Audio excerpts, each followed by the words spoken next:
a podcast to honor the gods. This better come with a sacrifice. Dave X Media.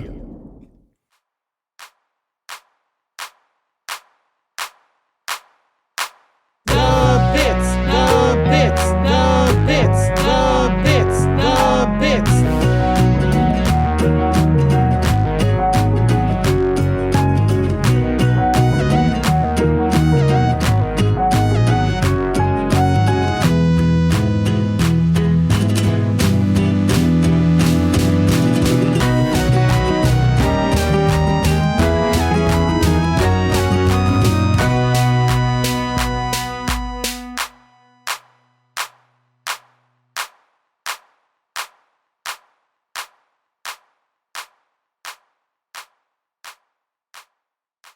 So that we can get it live for the episode.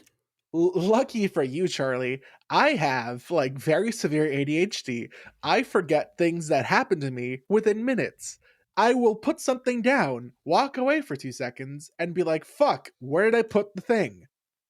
Me, when I'm holding my phone, frantically looks for my phone. Where did I put it? Where's my phone? Oh, it's in my other hand. Let me turn on the flashlight on my phone. I found my phone. Wait a minute. Yes. Wait, hold on a minute. I think I have accidentally solved the mystery.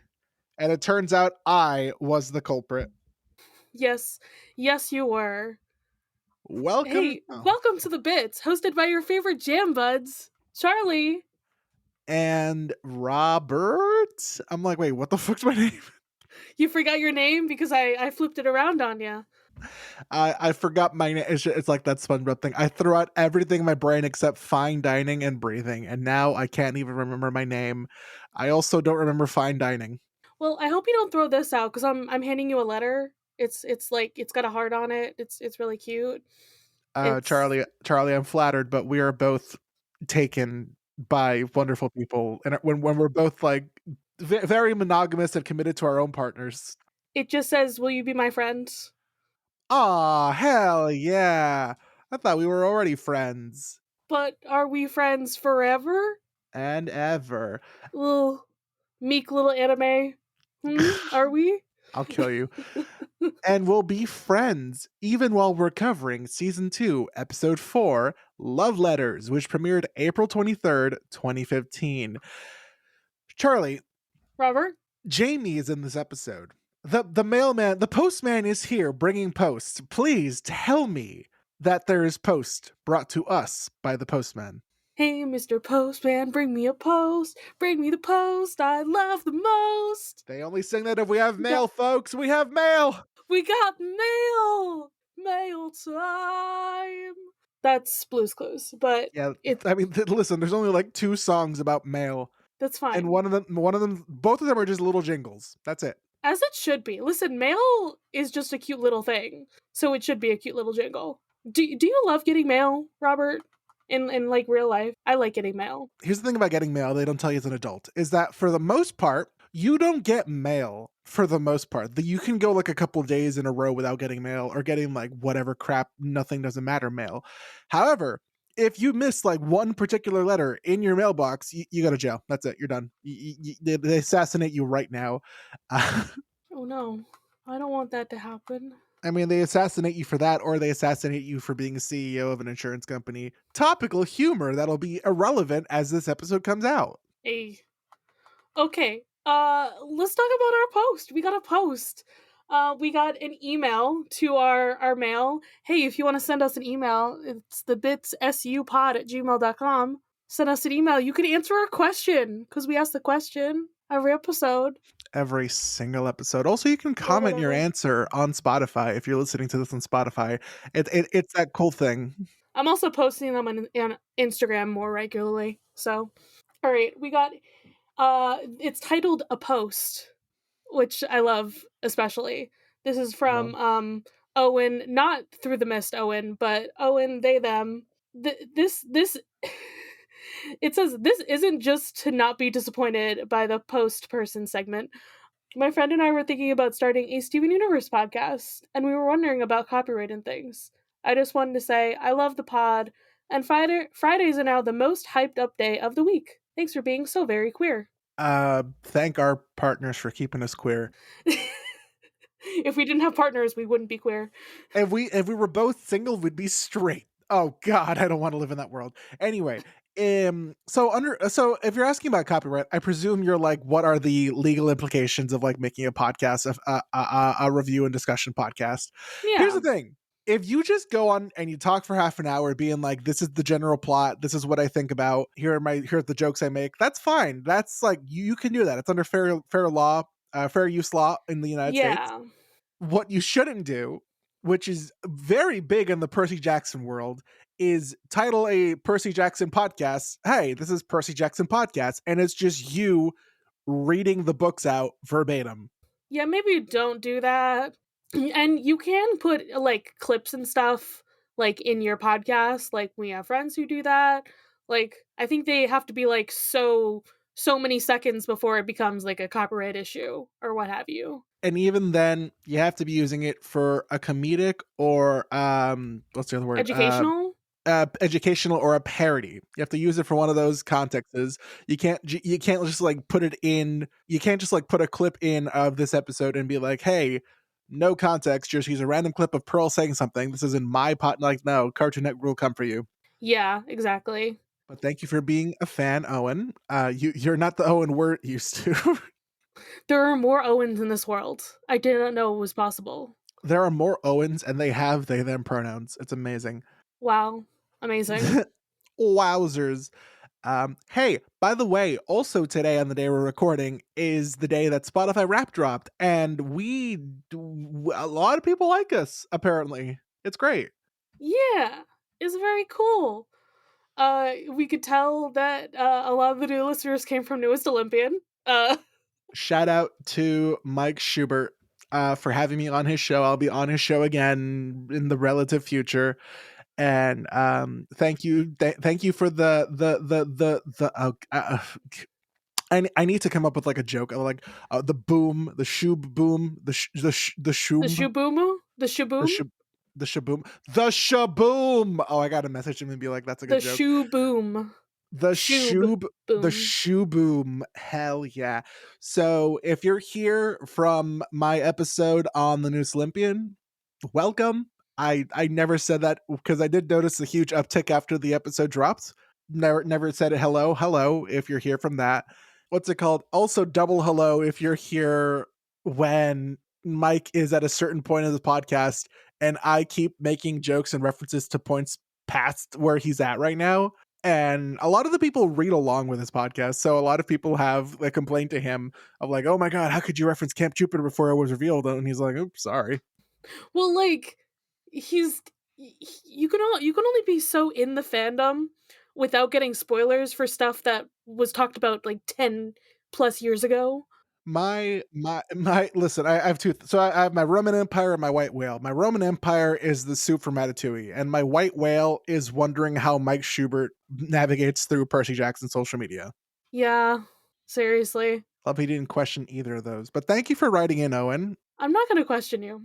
Now we're just going to talk about the episode. I you know what? I just need people to not question me. If we can just keep doing that, that'd be fantastic. So the episode opens up with Stephen and Connie taking selfies. And Connie says that she's trying to take the selfie with them, with the ocean view behind them. And it's a camera phone. Like, doesn't it have a front camera? You can, selfie camera. They're trying to do the thing that like people used to do with like older cameras where you hold the camera out in front of you, you just press the button. You press the button and you hope for luck. You hope God himself stepped in and made sure those pictures looked good. What happened to like switching it? Can't you just switch it to the different orientation? I guess she can't. This is 2015. Like the first fucking iPhone, I think, had dual cameras. It definitely did. So Connie just doesn't know how it works. Can I share a small anecdote? As someone who has very small hands, trying to take a selfie is so terrible for me because I'm trying to like hold the phone and hit the button, and then it usually almost falls out of my hand every time. It's very difficult for me. What you have to do is firmly grasp it. Firmly grasp it? Firmly grasp it. What are you firmly grasping? I have it's a joke from like TikTok or something. I forget where, but it's a joke that I say with my boyfriend all the time, where I say I'm in the club, jorking it, and by it I mean my peanuts. Okay. I think I even posted that today in the Cave of Lovers. Did anyone? Did I think you anyone? did, actually. I did. Did anyone I react to definitely that as remember like you answer saying my something question? about peanuts. Peanuts. Peanuts. Okay, one person laughed, and it was Leela. Leela. Fuck. Yeah, it was Layla. Don't you dare say your name wrong, or I will release those outtakes. I am terrible at names. Leave me alone.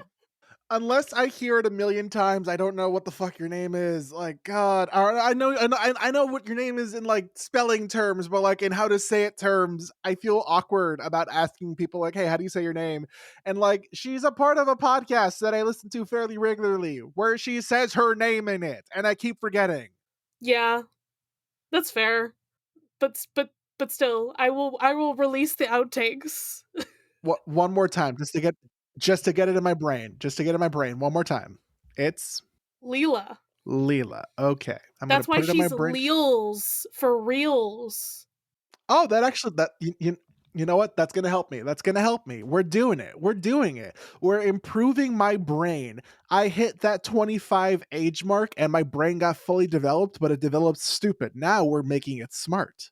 Yeah, she does it very smart. She rhymes it with something so that you know how to pronounce her name. I already forgot how to pronounce it. Anyway, so Oh my god. Uh Jamie arrives. We haven't seen Jamie in a while, haven't we? the only other time we've like really seen him, I think, was the first time we got the post when Steven sang the song. Other than that, he's maybe been in the background, I guess. And Jamie, where was Jamie? He was in Kansas. And you know who else is from Kansas? Dorothy. And you know what's a movie I saw recently? Wicked. And it was great. I love you connected the dots. You didn't connect shit, Robert. You know what? Listen, I our friend Erica from Seaweed Rain Podcast is currently on the touring production of the Wicked musical. She plays Nessa Rose. And even when Erica got casted, or sorry, I'm sorry, other side tangent. Hey, if you are side tangent, if you like particular shows about that are adaptations of Percy Jackson, don't go online and annoy the cast and crew being like, "Oh my god, can I get a cameo? Can I get a cast role?" Like, no, that doesn't work. And I say this because somebody who works on the show made a joke about how people are constantly bombarding them to be casted, and it's not grammatically correct. It's to be cast. Yeah. So when Erica got cast as Nessa Rose, I still didn't watch or listen to Wicked, and I'm like, I don't know anything about this other than it is like You didn't know? essentially was. I essentially just knew it was Wizard of Oz fan fiction. I had never Yeah. engaged with Wicked before. But now do you know what it is? You've watched the movie? Have I've you watched the first movie. I don't know anything about Act 2 really because I again haven't Oh, seen the good. musical. So, Honestly, what you should do is you should give like your this should go on your YouTube actually. You need to give like an honest review of someone who's never like, seen engaged in Wicked Wicked? Yeah. and engage with it, and then you don't get any spoilers for Act 2. Don't let anyone tell you what happens. Okay? I see. The thing is, I know some of the things through like zeitgeist, I guess. Not really even spoilers or whatever. Like, I don't know. I don't know the connecting like what connects A to B to C, but I know what happens to some characters in the second act. Okay. And that's really all I'm comfortable with. I mean, the first time I'm gonna ever watch Act 2 or see or knows what happens next is when I go to Idaho to watch the last stop on Erica's tour in Idaho. That's their last stop? That's Erica's last stop, Idaho. Wow, okay. Yeah. Erica, I think, only had a year contract and the year is almost up. Hmm. Anyway, Jamie, he was in Kansas. He was trying to become an actor, but he can't act, so he returned because he wanted to be a mailman again. I have one question about this. Does that mean that in this universe, Kansas is like LA? Is that what we're insinuating? Or is it New York? Here's the thing. I think it's all about like the taxes. Like there's a reason there's a reason studios film in quote unquote lesser states like New Mexico. That was like the reason they filmed like Breaking Bad in New Mexico wasn't because of like anything prevalent. It's because it was cheaper to film in New Mexico. So I imagine it's probably cheaper to film in Kansas and like get an acting job in Kansas. Nah, I think it's also this world's equivalent of like Broadway actually is in Kansas for some reason. It's never mentioned again. I'm sure there's like a musical theater section of Kansas that's like really renowned and well known. Just about every state, to some extent, I think, has some form of like really musical theater, Broadway-esque kind of town. Here on the East Coast, where you and I are from, we have good old Broadway in New York. New York. New York. What was the Broadway? What's the Broadway equivalent in like in Boston? Uh Why would you ask me these things? You think I know anything about my home state? I only know the amount of Revolutionary War stuff they told us, and that's all I got. Because there was a lot. You're just dancing through life at this point. I am dancing through life. I'm skimming the surface, gliding where turf is smooth. Jonathan Bailey, by the way. By the way, I didn't know Jonathan Bailey was gay. I didn't either. I'm not gonna lie. I was like, that's a gorgeous man. He went into, because the first time I ever saw something Jonathan Bailey related was Bridgerton, and in that show, Yeah! he's a slut. He's an aggressive heterosexual. He's an aggressive heterosexual slut. And then I come to find out when like Wicked was going around, I literally found out from a TikTok that was like, "Hey, I hate to inform you," referring to like the girlies who want a piece of Jonathan Bailey. He's gay, and I'm like, "He's gay? What?" And everyone I know was like, Robert, "Wow, you can get a piece of that then." apparently he's in a committed relationship." This is such an off the rails episode. It's fine. The plot of this episode is very nothing. In my mind, I was trying to figure out, like, because I don't believe in filler. Filler is just the word you should use. It's mainly used for anime, and it's mainly used for anime because sometimes animes and mangas would be in production at the same time, and animes would get to the point where the manga's at, and so they're like, okay, cool, well, until the next chapter comes out, let's put a bunch of bullshit out. Let's have a beach episode. Yeah. The thing about filler is that it always still does something for the characters. It always, like, develops somebody in some way. This is developing a side character in a way that, like, we wouldn't have gotten to know him otherwise. And okay, so I was trying to connect the knots in my brain. Like, what does this tell us about future Steven Universe things? That Garnet is very gay. This is true. It establishes that. It establishes that Jamie is a theater guy.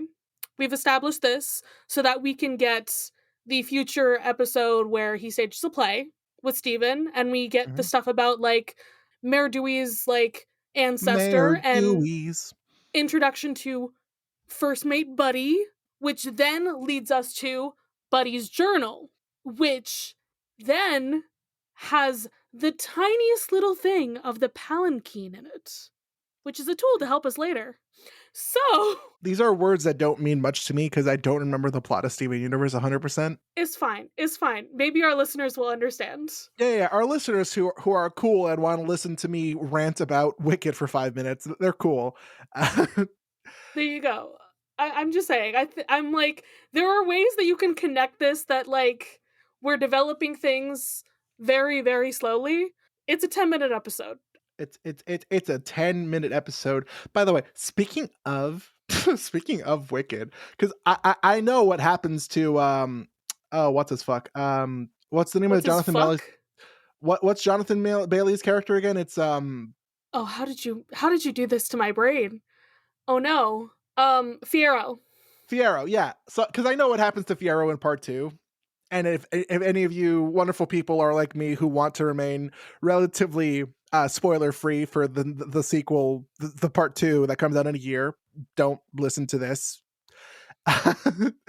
But like the lines where he's like, oh god, it's in Dancing Through Life. Life's more painless for the brainless. For the brainless. Yeah, Like it's a reference. it's foreshadowing. That's what it fucking is. It's foreshadowing. Yeah. You do know that the musical is also based on a book, right? Yeah. Yes, it's based on a book which apparently has a bunch of chapters. Hey, if you're a kid, don't read. A, don't listen to this fucking podcast. B, don't read Wicked if you're a kid. I'm holding up the book. I have heard stories that the book is more adult. It is not for children. I know, like preteens who read it, like way back in the day. Don't read it if you're a small child. It's not for children. My mother was horrified that kids I knew were reading it. Life is fraughtless when you're thoughtless. Okay, so back to Steven Universe. So we are like 2 seconds into this episode. Steven has a bunch of packages. He's about to sign, and then Garnet emerges from the sea. Garnet comes out of the sea, and Jamie comes in his pants and is like, "Oh my god, I'm in love." I mean, wouldn't you? I mean, listen, those thighs. Glory, glory. What a hell of a way to die. Yeah, you want your skull to be crushed by those thighs. Emphasis on the words crushed. Yeah. Jamie is shocked that Garnet can swim to the bottom of the ocean. By the way, Garnet's down there because she's trying to look for signs of Jasper and Lapis. We don't get Jasper and Lapis stuff again for a good half of the season, I think, right? Yeah, it's a while before. I think Chilitide is when we start hearing from Lapis again. That's when he gets her in his dreams. Jamie, of course, comes again because she shrugs off seawater. Listen, it's a children's show, and making these jokes about the children characters, that's bad. Jamie, I think, is an adult, right? So it's okay to make this joke. Yeah, I think Jamie is an adult. As far as we know, he's never referenced to be a teenager in school or anything. He went to Kansas to become an actor. This man is 22. Yeah, he's not a child, as far as I can tell. Steven and Connie open up a shit ton of boxes, and they're just many orders of Sea Pals. I love this. Steven explains that the reason he ordered so many is because the first one didn't come, so he just ordered a lot of them more. Yeah, and then what is Connie's just like, are you gonna start a farm? What are you gonna do with them? He's like, I'm gonna release them into the wild, bring them to the sea. It's like, it looks like he's about to throw the box itself into the water. Steven, I hope you open the box first. Steven, that's pollution. Also, if they're real, they'll drown. If we're going by Toy Story rules, they'll drown. Jamie gives to Steven and Connie, here's the letter for Garnet, give it to Garnet, and they read it to Garnet, and it's this poetic ass Shakespearean-esque love letter. Yeah, this is the most dramatic thing whatsoever. There's a whole sequence for it, and Jamie's he's writing with a quill, and then the quill gets burned by the candles. The question, by the way, to spoil it for later, is definitely going to be what's the most awkward way you've asked someone out? I have an answer for that. Oh no. Oh no. Time to air your dirty laundry, Charlie. Connie realizes that Jamie wants to date Garnet, but Steven and Garnet are no, she's two lesbians in a trench coat, so no, she's already in a relationship. Wow. Too bad. I guess that Garnet can't be poly with Jamie, apparently. I mean, Garnet can't be poly with Jamie because neither of the components of Garnet are into men. Yeah. I think that's part of the problem. They're monogamous, and they're also just ew, men. They are the definition of the monogamous lesbian couple. They are the U-Haul. They're the imprint for the U-Haul. Connie sits down and tries to help Garnet write a letter back. Garnet just says N-O, period. We're done. The end. And forever and ever and after that. And it's damn. You know those memes that are the worst you can say is no? Well, yeah, Garnet says no, but then she also just says no forever, eternity. How dare you fucking ask me? Yeah, it's not great. And so Steven and Connie are gonna go give this terrible letter to our poor boy Jamie, who is just sitting, enjoying the scenery of Beach City for some reason. And he tells them, when I went to Kansas, they told me to follow my dreams and to be an actor and all of this stuff, but no one ever told me about fucking rejection and how terrible it would be. And one more rejection will break his poor heart. Back at the temple, Connie rewrites the letter to be poetic and lovely and whatever, but still letting Jamie down, and she puts it in the mailbox. Okay, do we believe that is Jamie just an idiot for how he read this letter? Is does Connie need to work on how she like words things? Because like there's something wrong with the communication here, as we find out about 5 seconds later when Jamie comes down in the middle of the pouring rain. What is this? Like this is like literally a rom-com here. And he's like, Garnet, I love you too. Bro, that's not what she said. Bro, that's cringe. She said, I return your heart to you because it's not mine. I do not own your heart. I think the only nice thing she really said was your hair is nice. This then leads to Garnet like walking out and saying the funniest fucking line in the episode. I didn't write that. The way she says it, the delivery she gives is what makes it fucking hilarious. Truly. But he's just like, the faces that Jamie makes are a choice. But yeah, he thinks that they're in love, they're meant for each other, and then Garnet just breaks his heart. Yeah. And so he leaves, and the next day a new mailman, Barbara, arrives with Steven's mail. Hey, who does Barbara look like? Oh yeah, that's the thing. Rewatching this, I had to be like, right, this is before Sadie's song. Like, Barb and Steven didn't know each other. Jamie apparently became a very depressed boy and could no longer deliver letters because he's big depressed boy. So she gives Steven a book of coupons and leaves, and Steven and Connie realize how badly they fucked up. Is Steven going to use those coupons, though? What are they coupons for? Here's the thing. The only coupons I've gotten in the mail ever since I moved out and lived on my own have been for Burger King. I've gotten routinely, like on the month, every month, this like 20 pack of coupons for like, hey, you want a Whopper meal with fries and a drink for like $7? I'm like, sure, why not? Okay, but they're not coupons. They're Q, the letter Q, pons. I paused it at the exact moment. That's what they're called. Is the word coupon fucking copyrighted? Like, are they just making a silly hee hee ha ha? I think they're making a silly hee hee ha ha because it's a cartoon and children don't know what coupons are. Yeah. The three find Jamie throwing mail into the ocean because they also go like to get Garnet, and Garnet's like, let's go talk to him. Garnet sits down and tells him that love at first sight does not exist, that love has to be formed over time. I'm sorry, Garnet, would you like to say that fucking again? She really needs to, because did you watch The Answer, Garnet? Did you watch it? Did you see how literally love at first sight? Like, listen, sure, the formed over time thing, sure. They've had like 5,000 years to form their relationship or whatever. Fantastic. It was love at first sight. Shut the fuck up, Garnet. It was absolutely love at first, saving you from danger.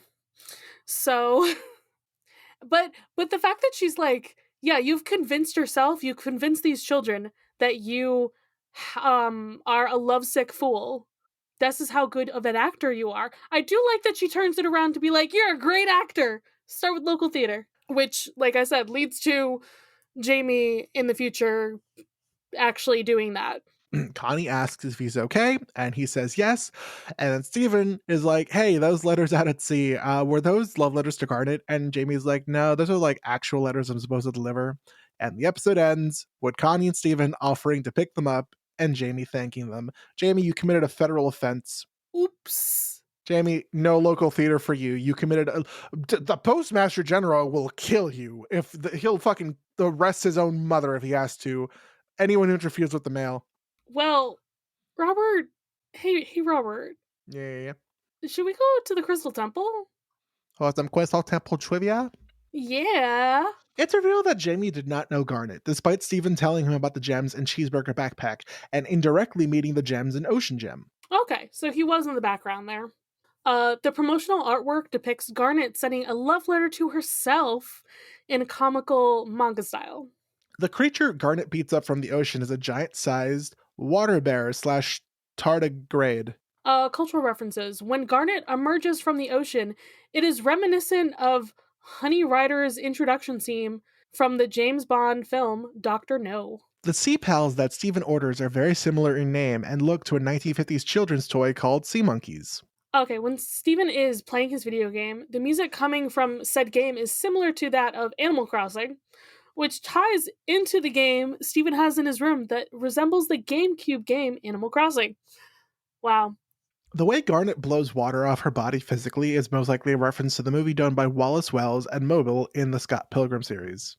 Jamie's exclamation, "My panache," is a reference to the play. Goddamn, what is this?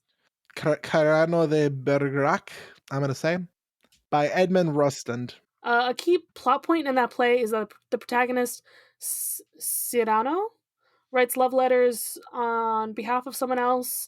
In the final line, he's dying and he says, "The one thing that can never be taken away from him is my panache." In the original French, mon panache. A play on words referring literally to the white feather he wears in his hat, but also figuratively to his dancing style and confidence. As an aspiring actor, Jamie would be familiar with this play, and Gunnar's rejection clearly caused him to lose his panache. Okay. It's a reference. It was a reference and a half. Now for continuity. Connie appears to know about Ruby and Sapphire, most likely due to Steven telling her in full disclosure. Continuity. The way Garnet psychically shed the water off her body, I was trying to figure out what that word said, is the same method she used in Future Vision when she removed the coffee from her body. When Steven and Connie first bring the letter to Garnet, she's about to go swimming using the same goggles she used in Giant Woman. Garnet is still searching periodically underwater for malachite. All of the pieces from the gem warships seen on the title card in full disclosure and Joyride have been cleaned up. In I Am My Mom, Jamie claims that he had moved on from the events of this episode. In a single pale rose, sea pals are present in Pearl's gemstone. God! And now for the question, which is, have you ever had to, what's the most awkward way you've ever asked someone out? Do you have a story, Charlie? You don't have to go first, but do you have a question? Do you have an answer? I'm going first. Okay, so here's my cringe tale. Oh boy. This, it's probably not as maybe it's not as cringe as I think it is, but I think it's very cringe. Anyway, in college, at this point I had never been on a date. Freshman year of college, I'd never been on a date. I had had my first kiss. I don't like that person, so I don't like to count it. But I asked someone, "Hey, do you like me?" I got a no. So there we go. I'm gonna go die in a hole now. Hey, so do intended ways to ask someone out count? Because I don't really have embarrassing stories of asking someone out, but I did. Wow. I did have a plan once, and it was a terrible plan. But I was like 15, so it was a stupid, terrible plan when I was 15. Will it count? Go for it. Tell me how bad this was. If you're willing to tell me, go for it. When I was like 15 or something like that, 14, 15 years old, there was this girl I wanted to ask out who was like the sister of one of my sister's friend. So it was like, okay, cool. Here's how I'm going to ask you out. We're going to be at my cousin's birthday party. I will perform the evolution of dance. And then afterwards, I will publicly ask you out. Now, the part that I cringe most about isn't that I would have done the evolution of dance. It would have been pressuring her into saying yes, because I didn't think that was a wrong thing to do when I was 15. I have since grown. But yes, that would have been the most cringe way to ask anyone out ever. Yeah. It's okay, buddy. Who are you giving your pearl point to before I die? Before you die? Yeah. I think the pearl point should go to the Sea Pals. I think the pearl point should go to the United States Postal Service. God bless the United States Postal Service. It's like the only faction of the federal government that I respect 100%. That's valid. Oh, I forgot to mention when we were talking about the episode stuff, but like Jamie asked Garnet to go to the Crab Shack. I feel like that's not a romantic evening, but also that's apparently the same restaurant that they went to in Fusion Cuisine with Connie's family. I mean, like the modern, the real world equivalent would be like, "Hey, Bebe, you want to go to Red Lobster?" Apparently. Which, to be fair, I would fuck up some of those Red Lobster rolls right now. Those You sound would great. fuck some Red Lobster? No, die. Anyway, those are the pearl points. That's the show. Hey, Charlie, if every podcast were perfect, we wouldn't have the bits. Okay, bye. Let's actually do it. Hey, Charlie. Hey, Robert. If every podcast were, I'm gonna fucking kill you. If every podcast were perfect, We wouldn't have the bits. bye. Butt lobster.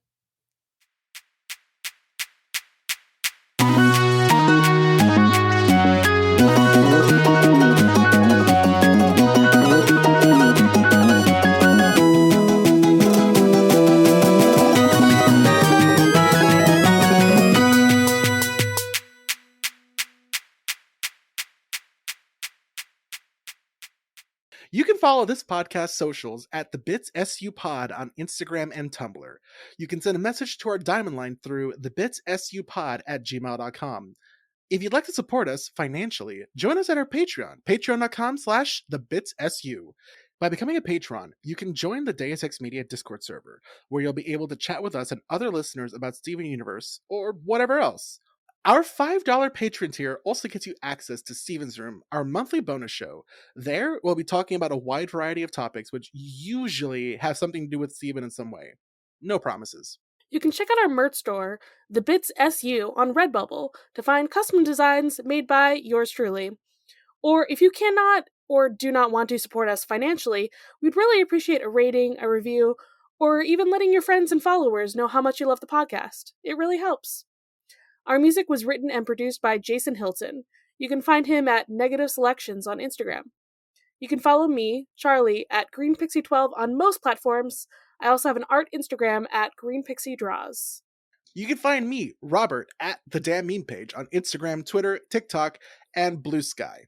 If you want to have more from me, check out my YouTube channel, also called The Damn Meme Page, where I make videos mainly about Percy Jackson, but also sometimes other fun stuff. The Bits is proud to be part of Deus Ex Media, which features great podcasts like Super Scary, a love letter to superheroes, sci-fi, and horror movies hosted by Josh. Do you love to be super scared? Do you enjoy listening to hilarious hot takes on timeless classics? Well, fear not, listeners. I'm here. Welcome to the Super Scary Podcast, where we cover everything from the supernatural to the superpowered. I'm your host, Josh, a scaredy cat nerd who enjoys superhero, sci-fi, and horror movies way too much. Whether I'm processing my trauma from Texas Chainsaw Massacre or reminiscing on the nostalgia of Hocus Pocus, my guests and I have a hilarious time going through our favorite and sometimes not so favorite moments. I'm your friend till the end, listeners, because everyone's entitled to one super scary podcast. We post weekly episodes on Mondays, and you can find us at Super Scary Podcast on all the socials. See you in the afterlife, listeners.